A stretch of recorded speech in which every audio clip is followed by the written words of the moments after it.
Assalamualaikum warahmatullahi wabarakatuh. Selamat sore anak-anakku. Bagaimana kabarnya?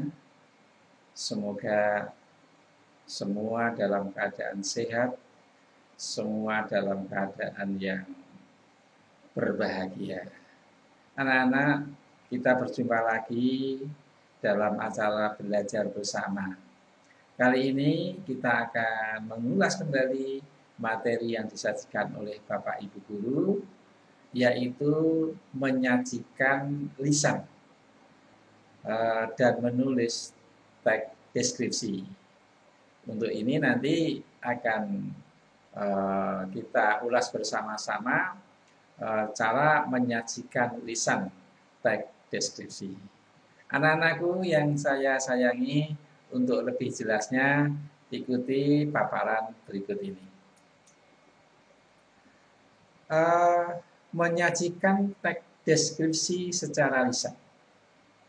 Memang ada dua penyajian teks deskripsi itu. Yang pertama, anak-anak, teks deskripsi disajikan secara tulis. Yang kedua, teks deskripsi itu disajikan secara lisan.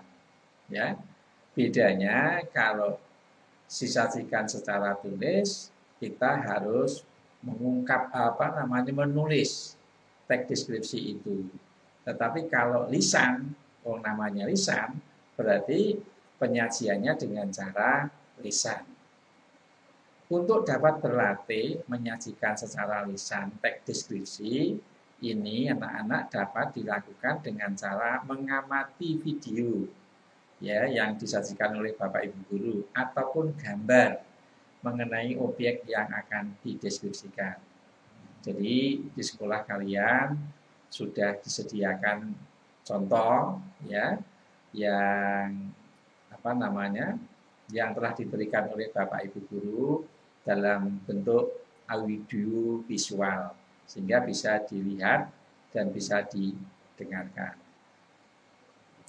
Anak-anakku, sebelum melisankan teks deskripsi, seyogianya anak-anak memperhatikan hal-hal sebagai berikut. Ya, sebelum melisankan teks deskripsi, seyogianya anak-anak memperhatikan hal-hal sebagai berikut. Yang pertama, anak-anak harus merinci bagian-bagian struktur teks deskripsi. Ya, harus dirinci dulu. Mana yang akan dilisankan tadi, maka harus dirinci mana struktur teks yang merupakan bagian identifikasi, mana bagian deskripsi bagiannya, dan mana yang merupakan kesimpulannya. Ya. Yang pertama, anak-anak coba yakinkan dulu teks deskripsi kalian ini unsur-unsurnya sudah lengkap, sehingga kalian bisa menemukan struktur teks itu dengan mudah. Ya. Yang kedua, menentukan bagian identifikasi dan deskripsi bagian pada deskripsi yang disajikan. Ya, jadi bisa setelah mengidentifikasi teks tadi, kalian bisa menemukan bagian identifikasi, ya, bagian deskripsi bagian dan kesimpulannya pada teks deskripsi yang akan disajikan secara lisan. Yang ketiga, anak-anak menemukan variasi pola pengembangan teks. Ini sangat penting karena nanti kalau kita mengetahui variasi pola pengembangan teks deskripsi ini, kita akan lebih bisa memfokuskan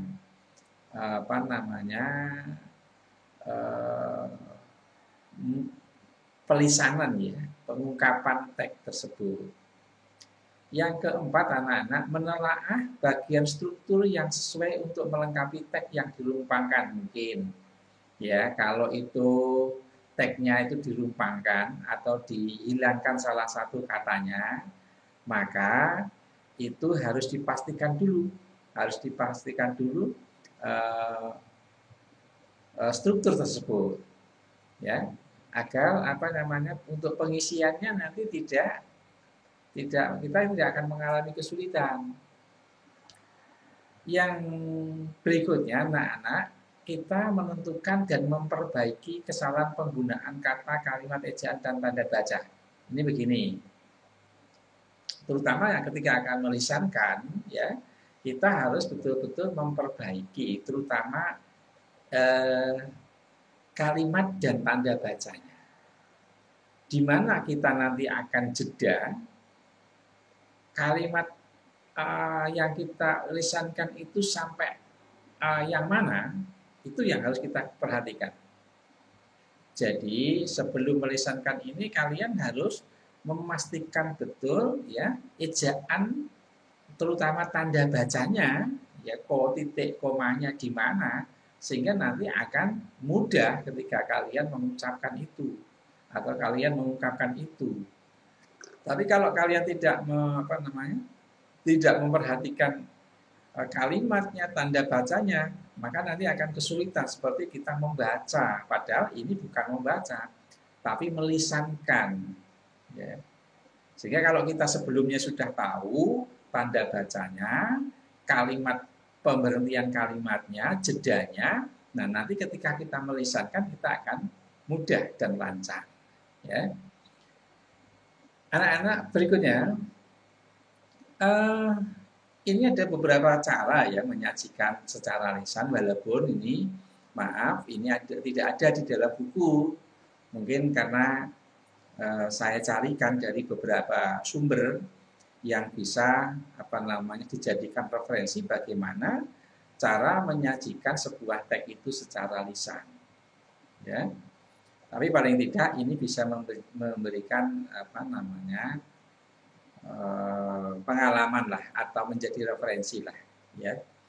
Pertama, cara melisankan sebuah teks itu kita harus memberikan tekanan pada kata atau kelompok kata tertentu dalam kalimat, sehingga kata atau kelompok kata tersebut terdengar lebih menonjol dari kata-kata yang lain.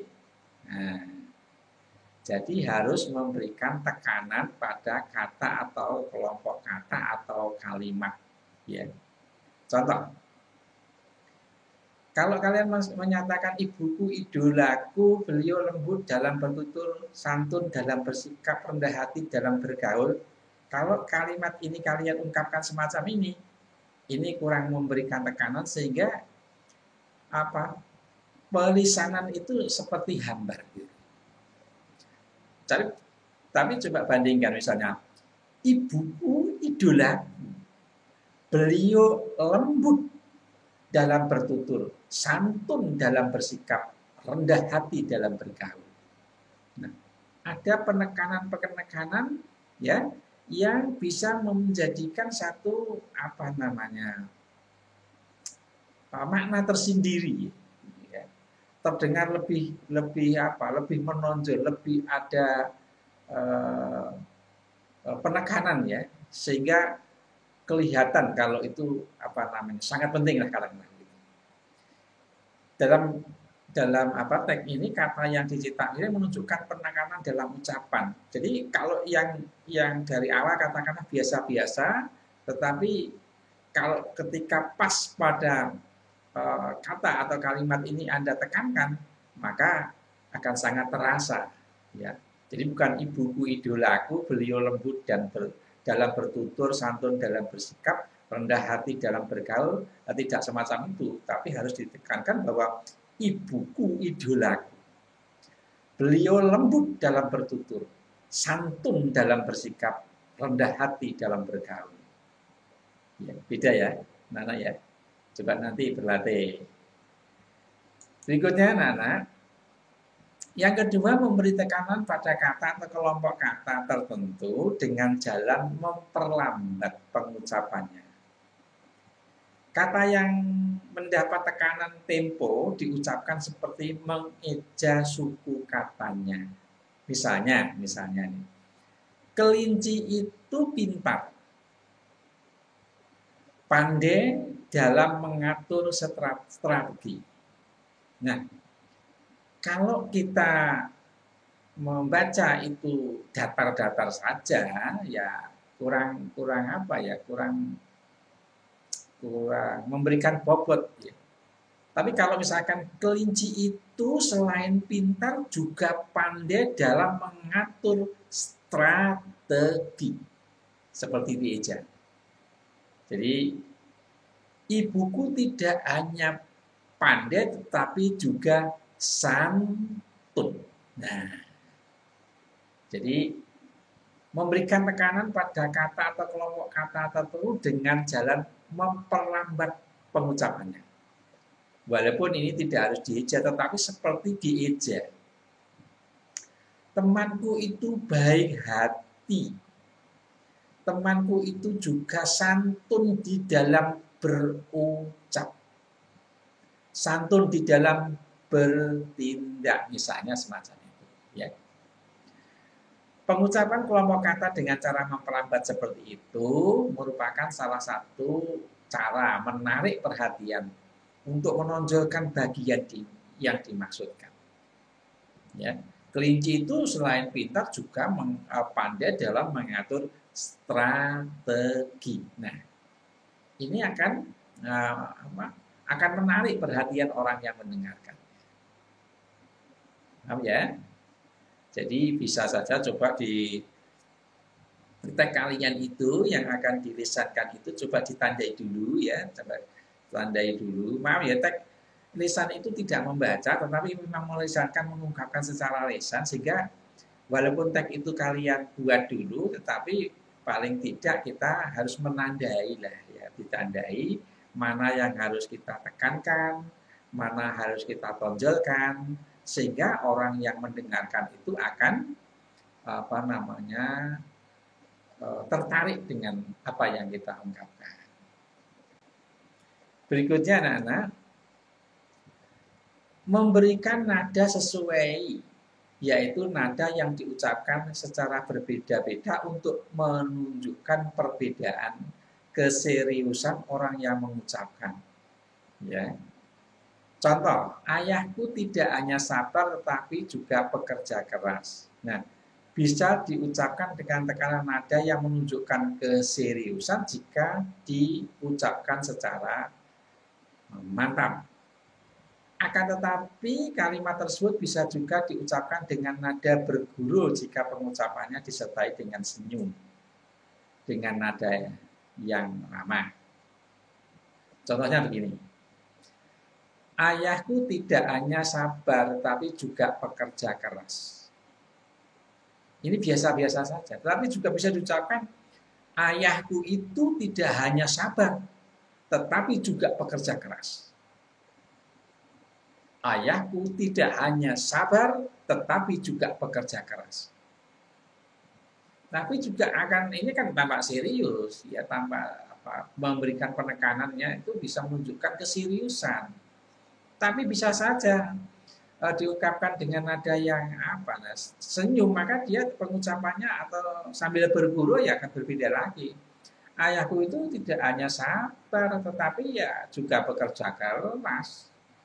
Kurang keseriusan, walaupun sebenarnya kata-kata itu bisa sudah menunjukkan kalau itu hal yang ditonjolkan. Ya.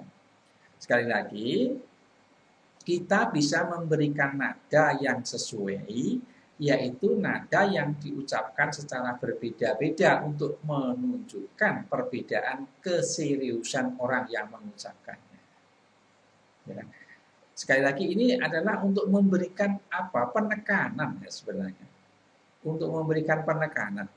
Kalau itu disampaikan secara serius, tentu ini akan bisa menunjukkan sikap yang tegas ya gitu. Tapi kalau itu disampaikan dengan cara senyum bergurau ya tidak begitu ada penekanan ya, tidak ada istilahnya keseriusan lah. Nah, sekali lagi pentingnya memberikan nada yang sesuai dengan nada yang diucapkan yang berbeda-beda, ya.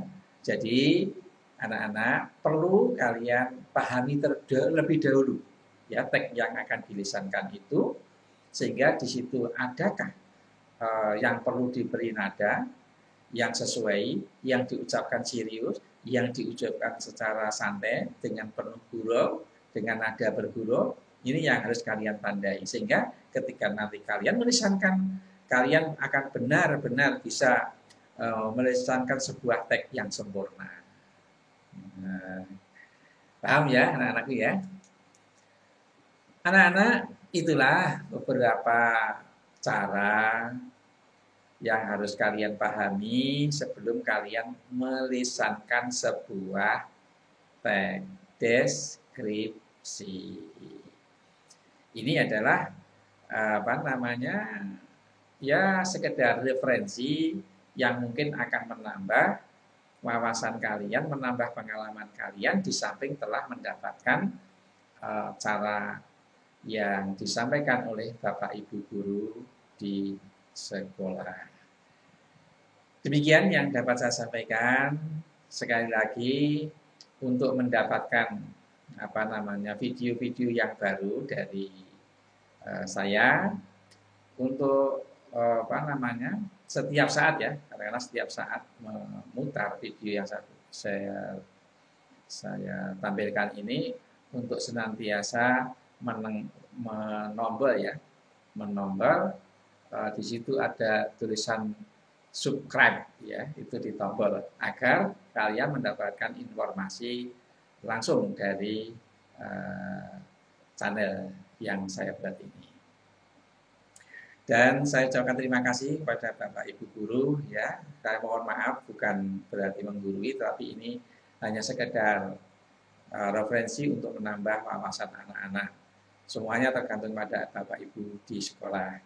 Saya yang berharap ini adalah bagian dari ya belajar bersama bahasa Indonesia, terutama untuk kelas 7.